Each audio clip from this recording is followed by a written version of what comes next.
Hey, how you doing? My name is Grace, or Gracie, and welcome to my channel. So if you're like me and the millions of other students who are enrolled in school between the years of 2020 and 2022, I'm sure that you've been able to have the fantastic experience of online school. Now for me, I had online school for the last few months of my sophomore year and then the entire year of my junior year. But because my sophomore year had online school so short, I'm going to be primarily talking about my junior year experience with online school today. During my junior year, I had school Monday through Friday, about 9 a.m. to around 2:30ish, sometimes a little bit earlier. We had 30 to 40 minute classes, 7 classes a day, with 10-minute breaks in between and an hour-long section for lunch. Now I know that a lot of people are already back in physical school. I was in physical school for my entire senior year. However, I also know that there are a lot of online courses that people can take and online classes. So for those people and for anyone who might be foreseeing an online education in the future, I decided to make today's video, which is how not to do online school. Because my online school experience was horrendous. So starting off with bad time management. Don't have that, because if you're like me and you had undiagnosed ADHD during the pandemic until your senior year, it kind of sucks. And I, for one, always procrastinated. I say procrastinated because it was kind of something that I couldn't help, but also I didn't do my things. So don't do that. Get your work in on time. Create a schedule for yourself. Like, I don't care. Do something so that way you're not like me and you're just sitting there looking at a screen for 7 hours and not getting anything done. Plan it out. Make a calendar, whatever you want to do. That way you can get your work in on time, because it's not fun whenever it piles up and then you have to do an all-nighter, which leads me to the second part of this video, which is don't have a terrible sleep schedule. I took AP Human Geography my junior year, and we had a year-long kind of research project about a developing country. Mine was Thailand. So basically how it was that at the end of every AP Human Geography unit, we would turn in a smaller project about our developing country regarding the topics that were also within that unit. And then at the end of the year, we put all of those kind of ideas and research together to make a big overarching project based on our developing country. However, I don't think there was maybe more than 2 times that I did any of that project before the 2 days before it was due. Usually it was the day that it was due. And part of the reason for that was I had poor scheduling skills and I didn't write down, hey, you have to do this by this date. And so I would basically be sitting in class one day and my teacher would go, oh yeah, and make sure that you get in your projects by tomorrow at midnight. And I would go, we have a project due tomorrow at midnight. Because I was stupid and I didn't make a schedule for myself. So, you know, bad time management led to this. Basically, what I would do on those nights is that I would stay up however late that I needed to, sometimes even pulling an all-nighter if I needed to get my work done and turn it in on time. Don't do that. That's really bad, because my brain went, oh, I'm just doing online school. I don't really need a whole lot of sleep, because it's not like I have to sit there in person and be attentive. Still doesn't mean that's a good idea. This got so bad at times that I took 10-minute naps in between my classes. I would literally, I would fall asleep within a minute and fully have a dream over those 10 minutes and wake up a minute before my next class started. I was waiting at the end of every lesson for it to be over so that way I could just click the leave button and go straight to bed. Similarly, I used to take a lot of naps during my lunch period, which was an hour long. There was maybe once or twice that I woke up on time, but most of the time my 5th period teacher was getting a, oh, she's on her way, her Wi-Fi's not working kind of message from one of my friends. That was a lie. I was sleeping. Don't do that. It's not gonna help you.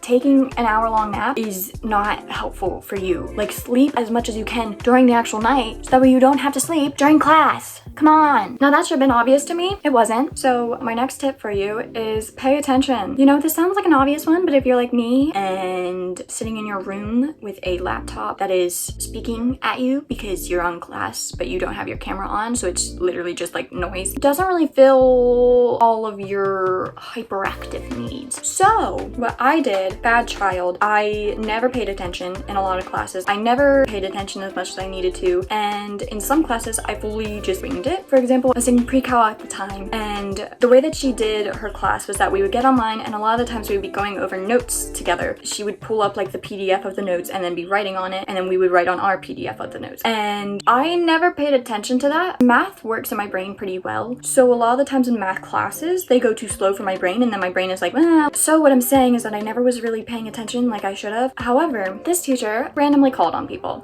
terrifying, because I 9 times out of 10 would not be paying attention, and I would be sitting there and I would hear my name and she would ask me to give an answer of some sort, and I would basically go crap and try to glance over her notes as much as possible and like weave it into my brain within like the 20 seconds that I took to answer this question and go, this thing. And surprisingly enough, like 75% of the time I was right. So maybe I'm good at this. Don't do that. That's a bad idea, because I still don't know what I learned in pre-cal. I have no idea what pre-cal was. I passed calculus. I have no idea what pre-cal was. That could have helped me. It didn't, because I didn't do anything in it. It could have. Just like the other teacher, she would randomly call on people sometimes. So basically, pay attention. Otherwise, you're not going to learn anything. What's the point of doing online school if you're not going to learn anything? So now we're getting to the fun part of this video, which is my dog stories from my time in online school, which are quite horrendous. And to be honest, I don't really know if I have like a tip to give you, because this one is just me telling you my dumb stories from online school. So basically, just don't do whatever happened in the story. Okay, so my dog, she is a lovely little girl. I love her to death. She's wonderful. Her name is Tessa. However, homegirl wants to get into anything and everything. Her nose sniffs out some kind of grain of salt or something. She's in it. And we have 2 floors, and I live on the upper floor of my house. So my room is up here. I'm doing my online school up here. Tessa is down here because she doesn't like to stay up in my room for crap. And I don't have like a door that will lock or anything like that. Like, she could have walked out if she wanted to. So she wasn't upstairs, and she was oftentimes downstairs. And at that point, I was too dumb to lock the freaking door to the downstairs and keep her out of trouble. So don't do what I did. Be smart. Contain your animals. There was one instance in which I was going downstairs in between classes to just grab a snack or a drink or whatever else, because I think I was doing something else during my lunch period, and so I just wanted to run downstairs, grab something, and then come back up. I go downstairs and see a pile of trash in my mom and dad's room. It is all over their bed, all over the floor, and Tessa's just sitting there like... So I'm like, oh my god, this dog just got into this entire trash bag, threw it all over the bed, and I have to clean that up. Okay, fine. I'll get to that in a second. Let me just go downstairs and get my food. I walk downstairs, and in the living room then is another bag that she had gotten into, full trash bag, thrown all over the floor. So there's 2 now gigantic messes that I have to clean up within these 10 minutes that I was going to spend running and grabbing my food. My mom's standing there looking at Tessa like, what the heck did you do, you bad dog? I realized that the air doesn't smell super fresh. And it's not, like, don't come at me and say like, well duh, there was trash on the floor. Not that kind of not fresh. There was clearly something else going on. And I walk into the kitchen, and smack dab in the middle of the kitchen is a little pile of poop. And I go, great. My dog pooped in the kitchen after she just tore open these 2 gigantic bags of trash and threw them everywhere. Thanks, Tessa. Thank you for pooping in the kitchen. So I walk around the table to go get my napkins to clean it up. And as I walk around the table to get the napkins, I go, oh my god, she pooped twice. Because next to a chair is another tiny pile of poop. And my dog is standing in the entrance to my kitchen like, sorry about that. So, okay, fine. I start laughing about the fact that she pooped twice in the kitchen, okay? And I get my napkins, and I go over to my closet then to get the bleach to clean it up. And I look down. There's another tiny little poop. And I look at my dog, and I go, you pooped 3 times in the kitchen? And she looks at me and goes, I pooped in the kitchen.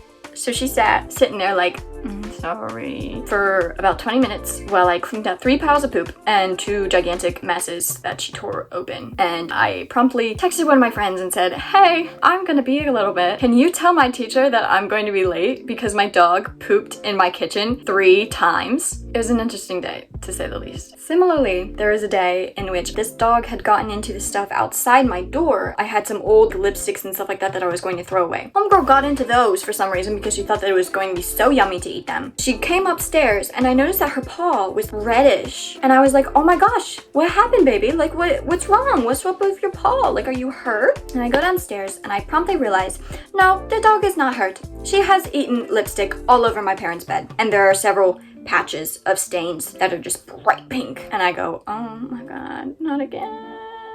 So I text my friends and I say, hey, gonna be a little bit late to the next class because my dog put lipstick all over my parents' bed. And I am frantically scrubbing as hard as I can these lipstick stains out of my parents' bed. Mind you, they didn't come out. Thankfully, it was an older comforter. And my dog is sitting there just watching me. And I have to pick up her paw and clean it with this makeup remover while she sits there and goes.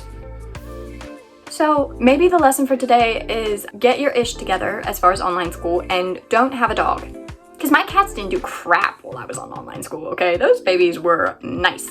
So that was my experience with online school and a few of the things that I think you should not do if you are going to be taking online courses. Once again, like, comment, subscribe, do whatever you want. Tell me some of your own online school stories down below because I'm sure that I am not the only one with some crazy ones. And yeah, thank you guys so much for watching and I will see you next time. Bye bye! Woo!